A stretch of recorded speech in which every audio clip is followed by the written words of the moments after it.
always feel more connected to the rest of the human race when I'm alone rather than in a crowd. While exploring these public places at times when no one else is around, I can think and reflect on what makes us human and the impact that we have on the world around us. I find an intimacy and a sense of privacy that is even stronger than when I'm home alone. The energy from the crowds that normally occupy these places persists, like a shadow or a ghost, less tangible and therefore much more bearable than when people are around.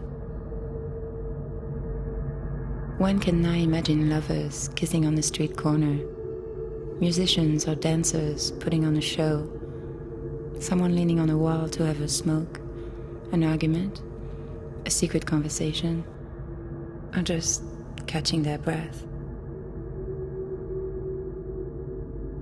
Risk has definitely fueled this project. The rush of adrenaline that comes with doing something terrifying is truly addictive. I am not an exhibitionist by nature. I've never been quite comfortable with nudity. So being naked in these public places is really scary to me. And therefore, as anyone who has ever faced their fears will tell you, each photo is a victory. The fear is not erased. Instead, the experience becomes an intoxicating battle that leaves me more and more powerful each time.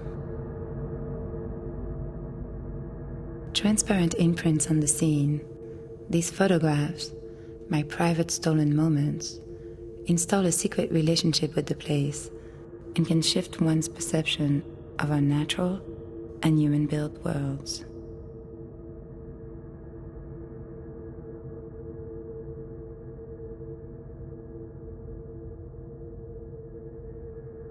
Liberated from the eyes and expectations of others, a feeling of ultimate freedom lingers and resonates.